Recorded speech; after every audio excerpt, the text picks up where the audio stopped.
À tous et bienvenue dans cette nouvelle vidéo.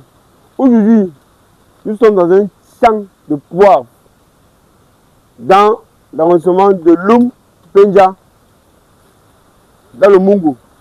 Aujourd'hui, nous sommes à la rencontre des jeunes entrepreneurs qui font dans la culture non seulement du poivre, la transformation et la commercialisation.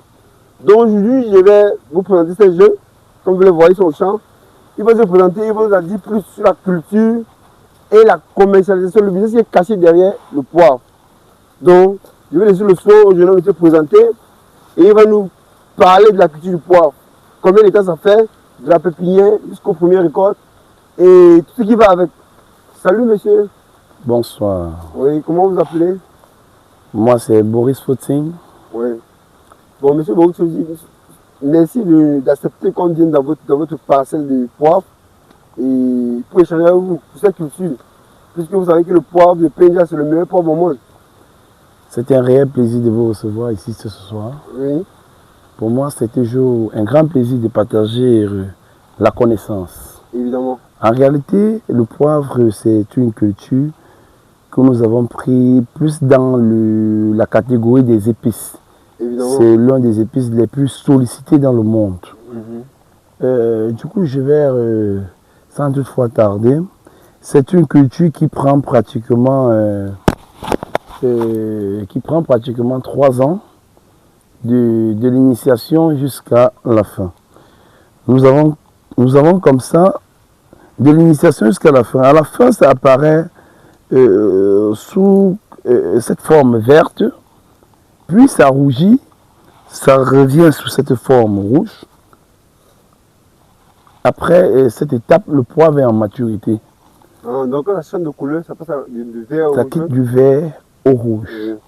À cette étape, le poivre est en maturité. On peut la récolter. Nombreux sont ceux qui conservent dans son état naturel, oui. C'est-à-dire à cette couleur rouge, n'est-ce pas? Hein? Oui. Parce que tu prends une graine, tu vas voir, elle est rouge là. Là, c'est la couleur rouge. Là, c'est une couleur rouge. Oui. À cet état, elle contient encore tous ces ingrédients complets. D'autres qui font, qui font dans l'expédition préfèrent voyager avec ceci à cet état. Nombreux sont ceux qui connaissent le poivre plutôt dans la coloration blanche. Oui. Or, le poivre ne se produit pas à l'état blanche. Le poivre se produit à l'état verte, oui. Puis vit à l'état rouge. À la production, nous récoltons à l'état verte ou rouge. Oui. Lorsqu'on veut passer le poivre du rouge au blanc, oui. Ce poivre doit passer à une fermentation de pratiquement 14 jours. Oui. Après 14 jours, la première couche rouge doit s'éplucher et retomber sous cette forme. Oui. Lorsqu'on lave, elle apparaît sur une coloration blanche. Là, on obtient le poivre blanc, généralement dit de Penja. Oui, déjà, monsieur Footing, déjà vous m'avez, bon, en fait, vous avez dit ces choses, mais vous avez dit tantôt qu'il, du début jusqu'à la fin, jusqu'au premier de 3 ans, je veux savoir, la pépinière fait combien de temps? Lorsque la pépinière jusqu'à cet arbre, c'est à combien d'années, enfin, je ne sais pas. Quand vous regardez cet arbre, c'est une culture rampante. Oui. Quand vous regardez cette table, c'est une culture déjà de pratiquement 10 ans. Hein. Oui. Ça, c'est 10 ans de vie. Oui. Parce que après la pépinière, oui. La pépinière, ce sont des boutures. Lorsqu'on coupe cette bouture, oui. On la coupe, on en sèche dans des oui. Sachets avec la terre. Oui, ça gêne. Oui. On laisse pour 1 an. Germer. Après un an, on transplante. on a ce qu'on appelle les boutures. Vous voyez ceci qui est à l'intérieur. Vous voyez ce qui est à l'intérieur. On appelle ça la bouture. On met. Pour des sols qui ne sont pas riches, déjà les sols de Pendia, l'Umpendia sont des sols appropriés. On peut mettre une seule bouture et on obtient des résultats favoris, c'est-à-dire RGM.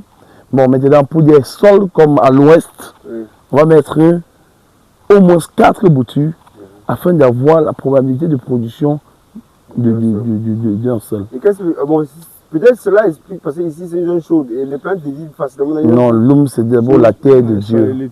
C'est une terre bénie, c'est une terre où généralement. Pour plus ample information, nous avons ici, nous avons les plantes. Ici, lorsque nous regardons la typologie. Je pense qu'on peut faire en visiter un peu l'intérieur du champ, ça serait aussi. Oui.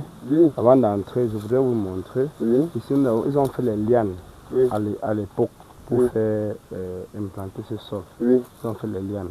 Il y a une différence entre les lianes et les autotrophes. Les autotrophes, on prenait directement la liane,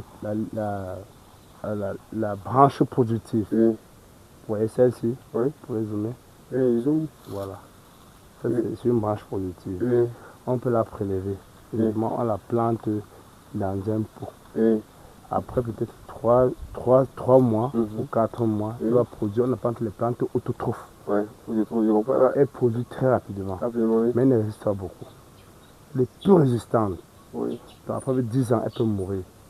Mais la liane, on la prélève lorsque nous avons un petit peu. Voilà.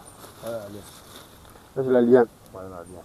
Donc vous suivez, ça c'est, il faut connaître, ceux qui veulent se lancer dans la culture de poivre, ils vont laisser leur contact, vous pourrez les contacter, ils s'y connaissent. Ils ont fait 10 ans dans la trophe.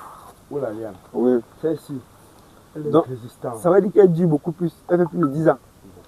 Au-delà de l'expérience professionnelle, nos parents sont nés dans cette culture. Voilà. Donc, voilà, après avoir acquis des connaissances relatives à l'école, nous sommes d'abord nés dans ça. C'est de ça que nos parents ont vécu. C'est de ça que les parents ont utilisé pour nous envoyer dans des grandes écoles. Nous venons juste compléter. L'expérience est au-dessus des connaissances acquises de l'extérieur. Parce que mon papa, là, il a des secrets que je ne pourrais expliquer moi-même.